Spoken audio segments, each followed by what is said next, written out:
Bonjour et bienvenue dans Ça parle IMO, le podcast qui humanise les acteurs de l'immobilier et où on va découvrir ensemble les coulisses de métiers passionnants, notaires, diagnostiqueurs, marchands de biens, constructeurs de maisons et tout de suite notre invité du jour.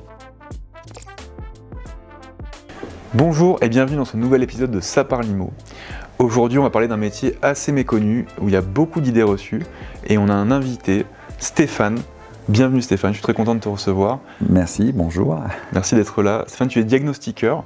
Oui. Et je suis content qu'on puisse en parler aujourd'hui parce que moi, de mon côté, c'est un métier dans mon quotidien que je vis qui alimente beaucoup de questions dans les projets immobiliers. C'est important qu'on en parle. Est-ce que tu peux nous présenter le rôle d'un diagnostiqueur ? Le rôle d'un diagnostiqueur, c'est d'abord et avant tout, ça a été créé par l'État, et c'est d'abord et avant tout pour garantir une sérénité dans la signature de l'acte, c'est-à-dire pour éviter des vices cachés, des informations manquantes qui pourraient apparaître à l'issue d'une vente. Donc c'est une protection, c'est un métier récent ?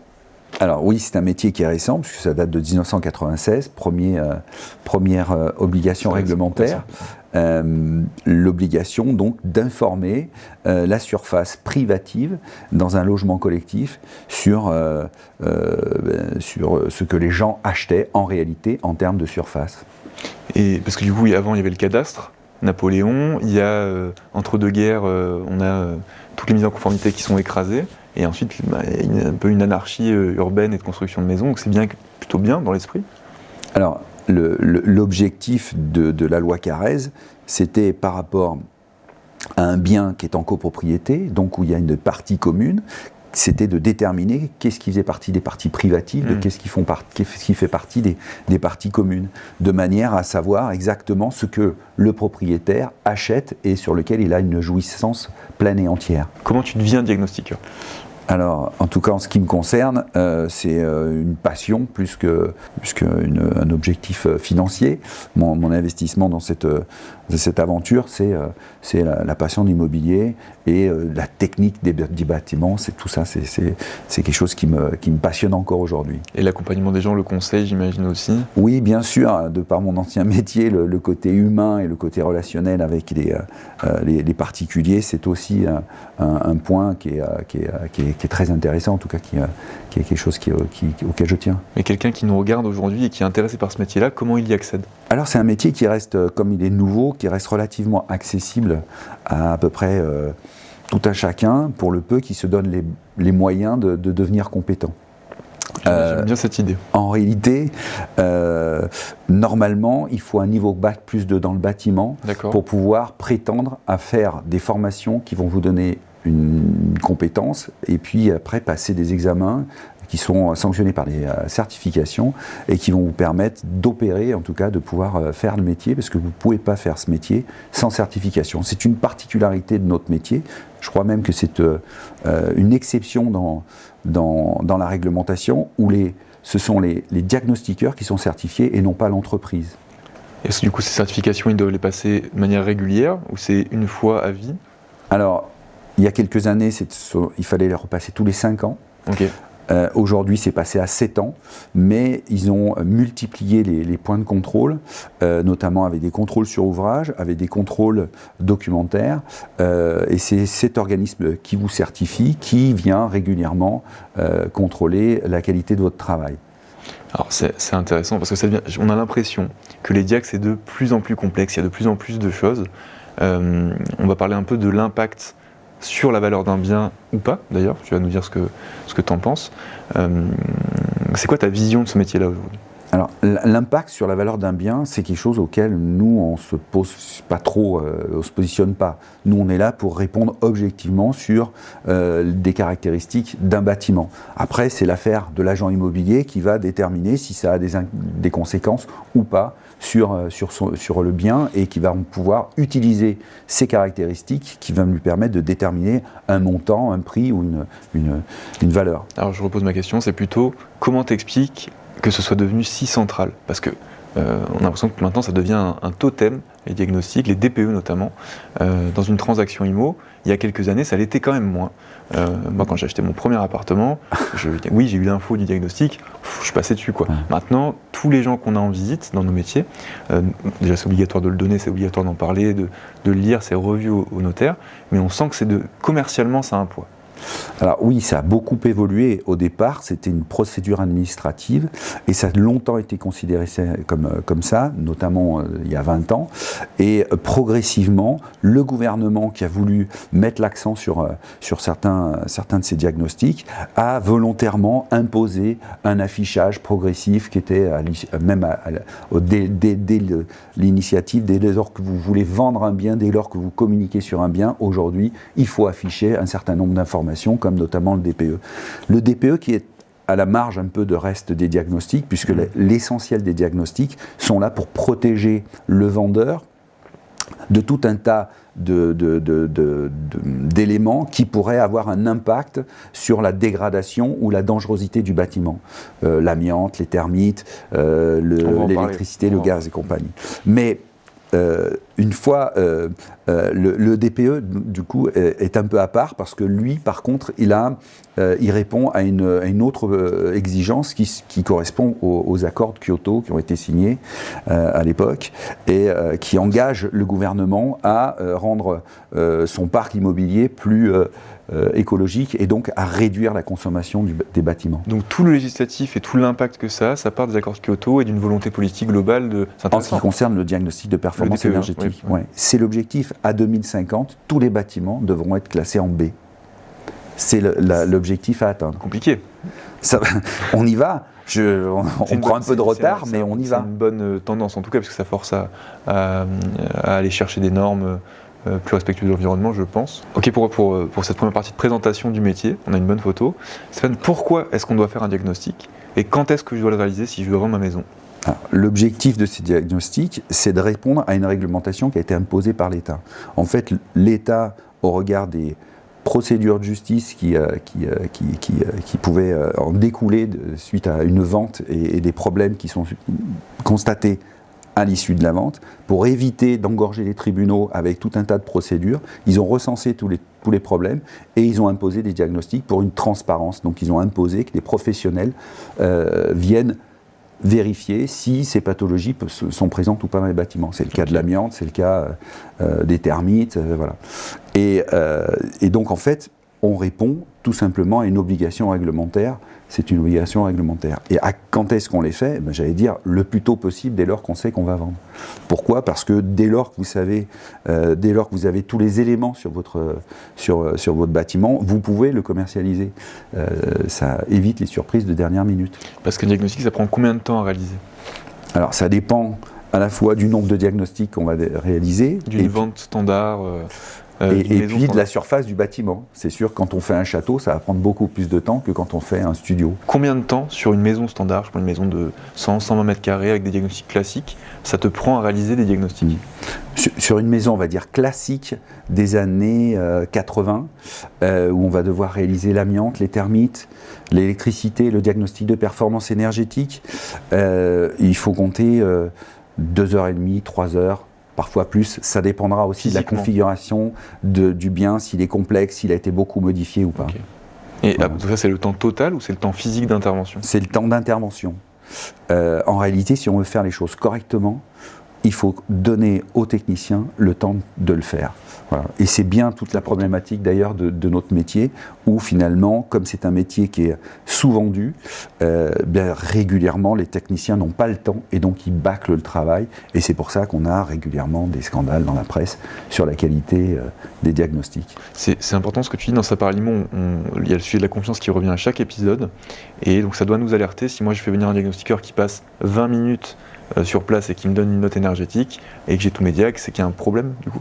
20 minutes, c'est un problème, c'est pas impossible. Aujourd'hui, même une petite surface, ça prend 1 heure. Même une petite surface, même un appartement, ça prend autour des 1 heure. Alors certes, il n'y a pas de règle exacte, mais un petit appartement, ça prend ne serait-ce qu'1 heure. Ne serait-ce que pour vraiment faire le tour de la question et de bien déceler toutes les caractéristiques du bâtiment. Combien ça coûte? Ça varie en fonction, bien sûr, encore du nombre de diagnostics à faire. Plus il y en a, plus le coût est mutualisé, parce que il y a certaines informations qu'on retrouve on reste sur notre maison, années 80, 100-120 mètres carrés. J'ai coutume de dire, moi, qu'on est grosso modo à 90 € de l'heure TTC terrain.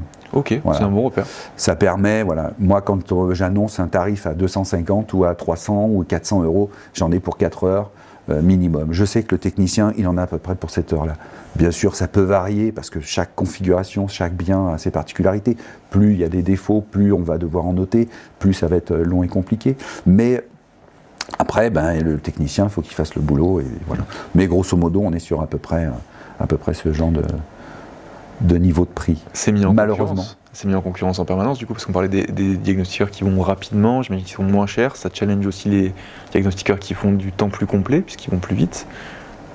Alors oui, le diagnostiqueur, plus vite il part, plus il gagne d'argent. Donc c'est un peu 6 dans la journée. C'est là toute la complexité, c'est que le diagnostiqueur, à part sa volonté de vouloir faire les choses correctement et son éthique, il n'y a rien qui le pousse à faire le boulot correctement. Donc on peut très bien faire en très peu de temps un DPE, et puis il sera légal, mais vous n'aurez pas la photographie exacte de votre bâtiment, ça ne tiendra pas compte en fait de toutes les caractéristiques, et la note pourra s'en voir dégradée. Et du coup, c'est quoi la responsabilité du diagnostiqueur aujourd'hui ? C'est un peu compliqué en sens que le diagnostiqueur, normalement, il s'engage à la place du propriétaire. Donc il est là pour couvrir le propriétaire. Et le risque, c'est que justement le diagnostiqueur, entre les lignes, utilise des termes qui le déresponsabilisent, ce qui fait qu'il peut bâcler un peu le travail sans pour autant engager sa responsabilité. C'est une norme, ça ? Enfin, c'est souvent que tu constates ça ? Oui, on le constate parce que justement, malheureusement, il y a très peu de diagnostiqueurs qui ont le temps nécessaire pour faire les choses correctement. Donc ils se protègent. Ça, c'est pour les plus compétents, parce qu'il y a aussi des incompétents qui, eux, on va dire, ils attendent les procédures. Sur la question des responsabilités, si demain j'ai un diagnostic où il y a une erreur sur une détection d'amiante, sur une détection de mètre carré, je ne suis pas tant sûr que ça de pouvoir me retourner contre mon diagnostiqueur. Oui, parce que si entre les lignes il a écrit qu'il n'avait pas pu avoir les moyens pour pouvoir vérifier ce point, c'est la responsabilité du propriétaire qui reste engagée. Donc c'est pour ça que parfois est marqué n'a pas pu accéder à tel espace, alors que potentiellement oui. Voilà. D'accord. C'est ça.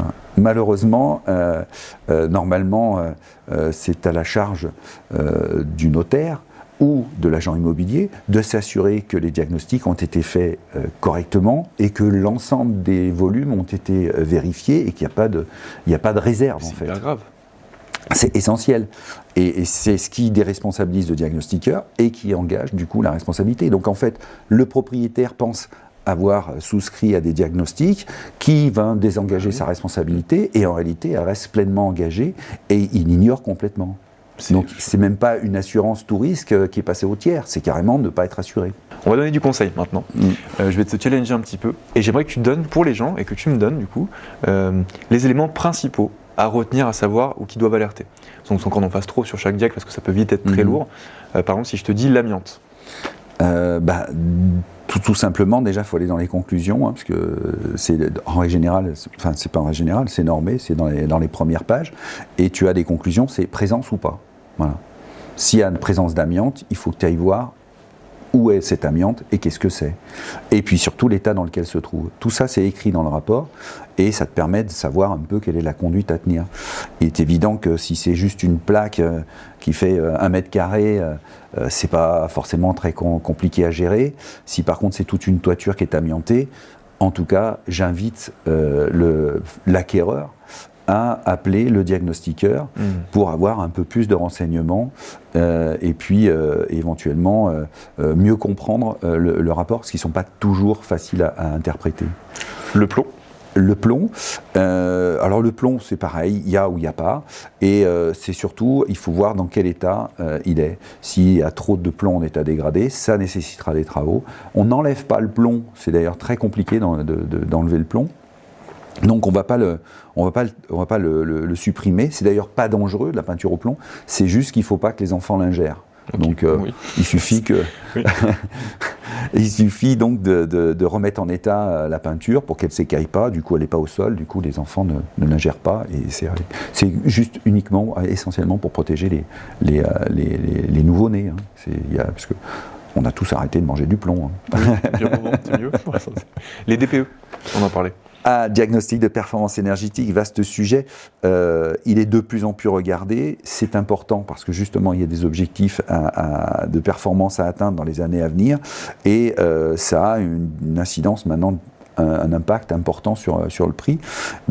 Ce qu'il faut regarder surtout, c'est pas tant la note, c'est les recommandations. Okay. Parce que si le DPE est bien fait, ces recommandations, elles sont essentielles et c'est exactement ce qu'il faudra suivre pour pouvoir atteindre cette performance. Donc il faut voir quels sont les travaux qui sont répertoriés et puis voir comment est-ce que vous allez pouvoir dans le temps les inclure dans les rénovations successives que vous allez faire dans le temps. Voilà. Électricité ?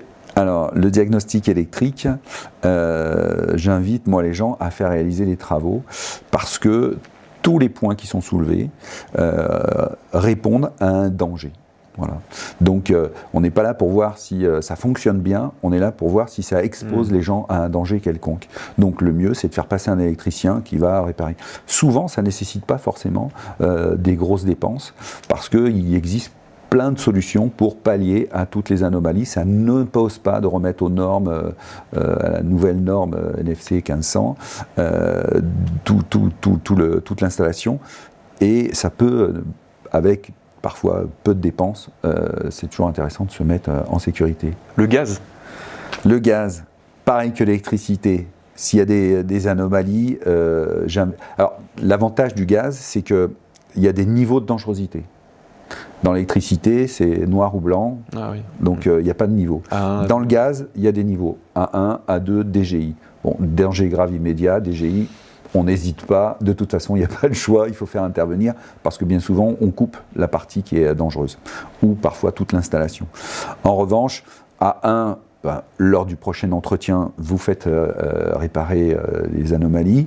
Et puis, A2, vous n'attendez pas le prochain entretien. Vous demandez à votre plombier ou installateur de venir corriger. Mais il faut corriger ces anomalies. En tout cas, c'est des points de dangerosité qu'il faut ne pas garder, quoi. Ça, j'ai un petit sujet.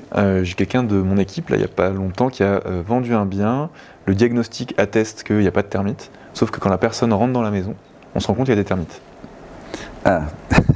C'est exactement ce qu'on veut éviter. Hein. L'objectif des diagnostics, c'est d'informer le propriétaire, enfin en tout cas le propriétaire et donc l'acquéreur, d'une éventuelle pathologie dans le bâtiment. Et là, le diagnostiqueur, manifestement, est passé à travers. Ça peut arriver. Maintenant, il n'a pas d'obligation de résultat, mais il a des obligations de moyens. Et dans ces obligations de moyens, c'est de vérifier, sonder tous les bois, parce que c'est le bois qui est attaqué par les termites. Et donc, s'il a fait son travail correctement, son assurance fonctionnera et tout ira bien. Enfin, il n'en demeure pas moins qu'il y aura une procédure, que cette procédure va être quand même longue, tout le monde va défendre ses intérêts, et à l'issue, normalement, il y aura une fin plutôt heureuse où le propriétaire sera couvert et c'est l'assurance du diagnostiqueur qui sera pris en charge. C'est là que la qualité et la transparence du diagnostiqueur soit totale, c'est-à-dire qu'il n'ait pas émis de réserve. S'il a émis des réserves, l'assurance va chercher à engager la responsabilité du propriétaire et non plus la responsabilité du diagnostiqueur. C'est pour ça que c'est important que le diagnostic soit bien fait, soit exhaustif et que toutes les parties du bâtiment soient contrôlées. C'est hyper vicieux. Oui, parce qu'en fait, vous pensez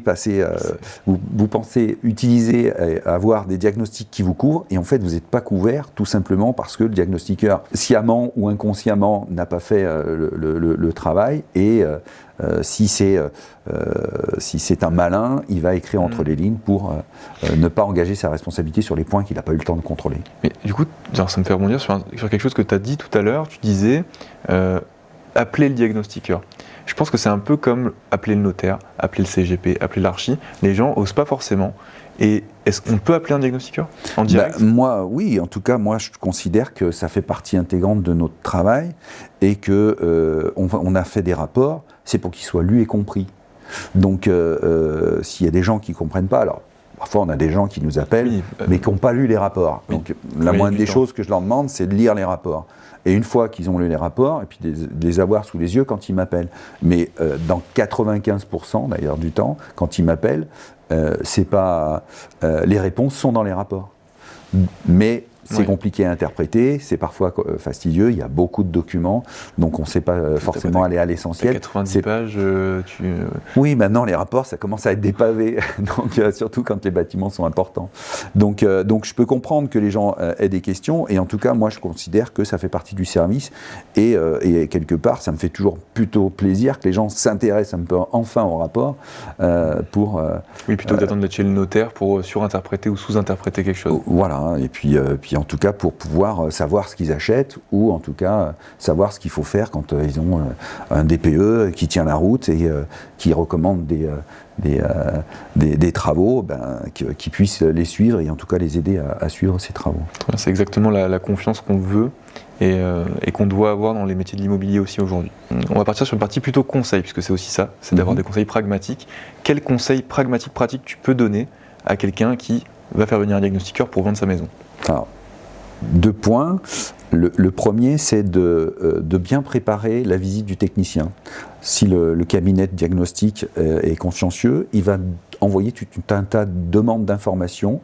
J'invite le propriétaire à bien rassembler ces informations de manière à ce que le technicien puisse, lors de sa visite, tenir compte de tous les travaux, par exemple, ces factures qui auraient été faites sur des factures d'isolation, de combles en plafond rampant, qui ne seraient pas accessibles pour le technicien, de manière à ce qu'il puisse en tenir compte. Donc c'est dans l'intérêt et dans la justesse du rapport du DPE pour qu'il tienne compte de toutes les caractéristiques. Parce que si j'ai pas mes factures, qu'est-ce qui se... Alors, s'il n'y a pas de facture, on peut aussi se fier sur des photos ou c'est un bon conseil, ça. Ou sur d'autres.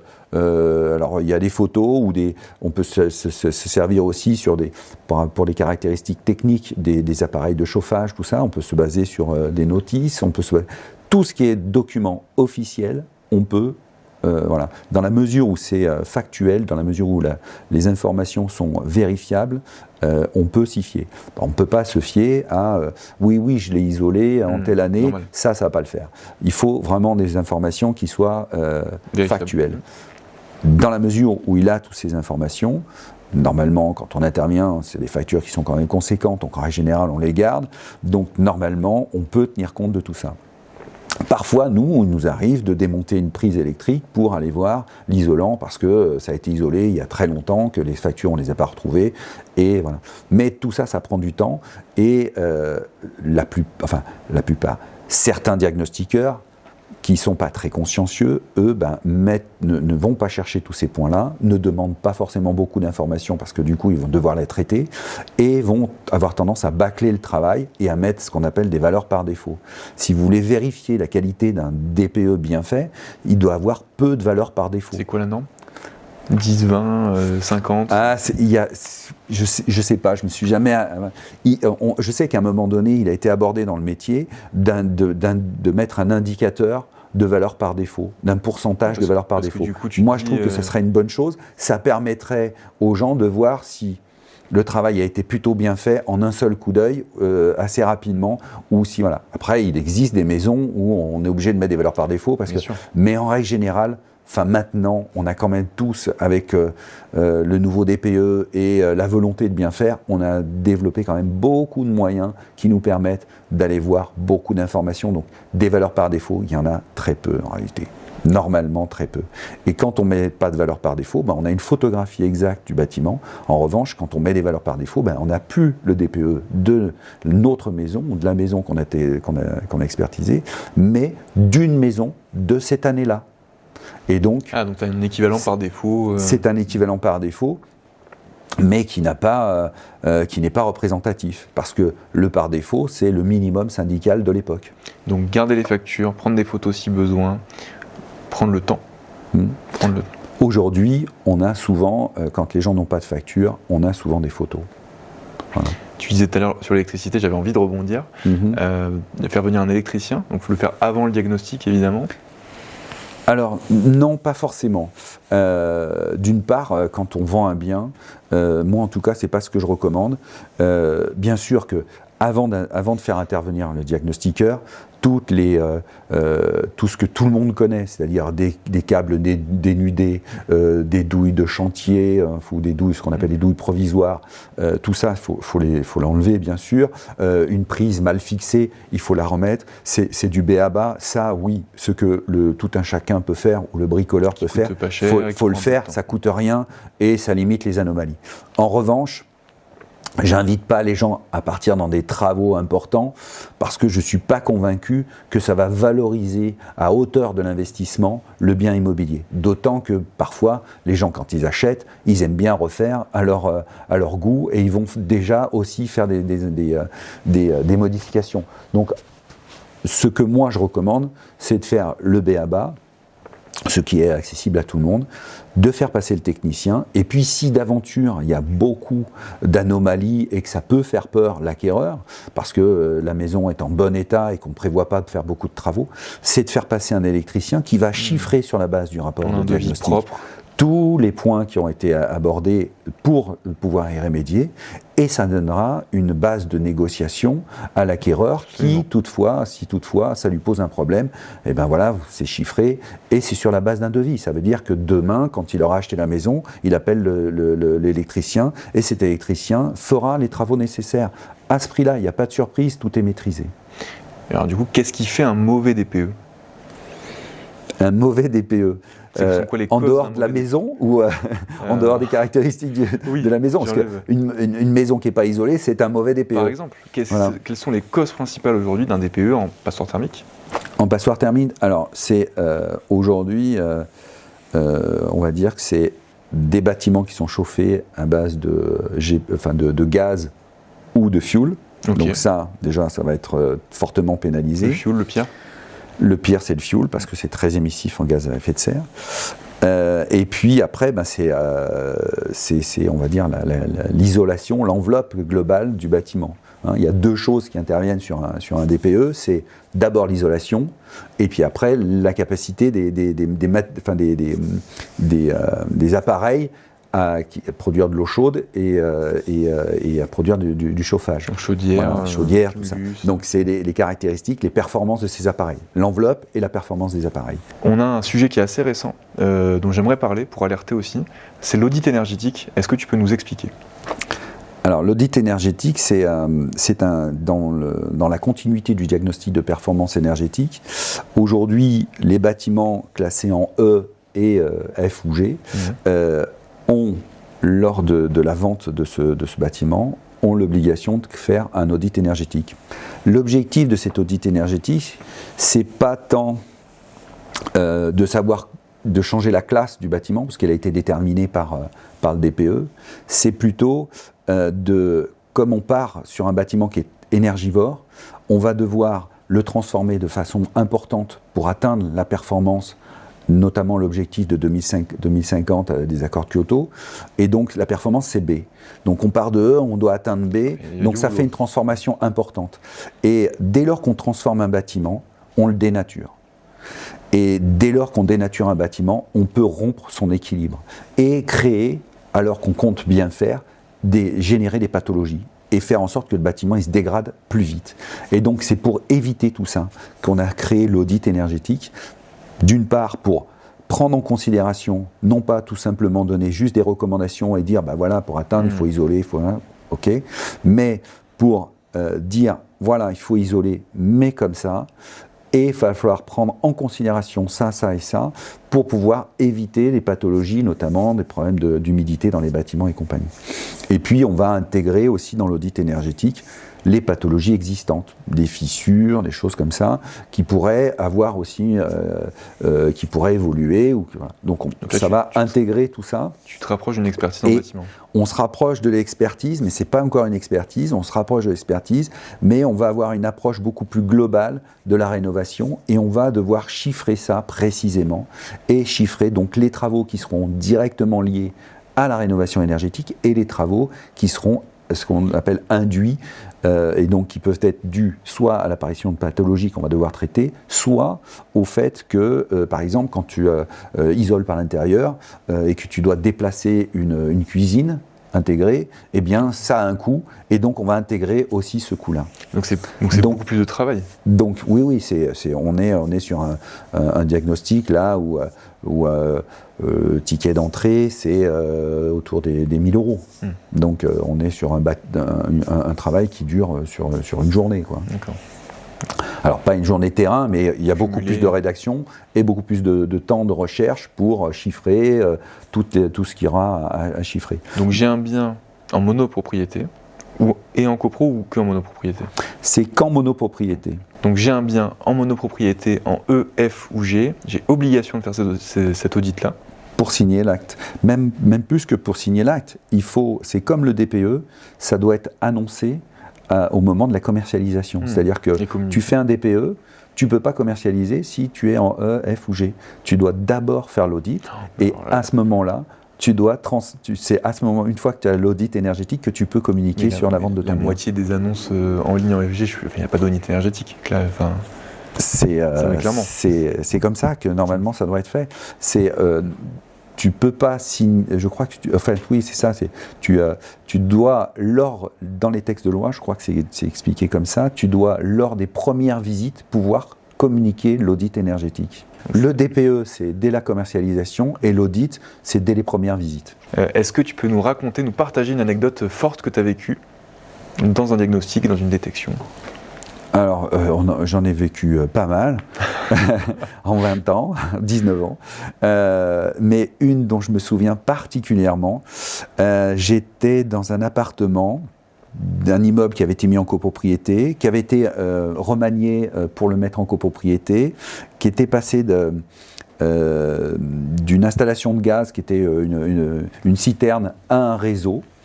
Et le propriétaire n'avait pas souhaité à ce qu'on fasse le diagnostic gaz parce que, comme le réseau venait d'être installé, il considérait que l'installation était récente et donc n'était pas utile. Et puis, dans le cadre de nos diagnostics, de mon intervention, je constate que l'installation est quand même pas toute jeune, que du coup, je ne suis pas du tout sûr qu'ils répondent à la réglementation, et je lui dis, moi, à votre place, je ferai quand même ce diagnostic gaz. Propriétaire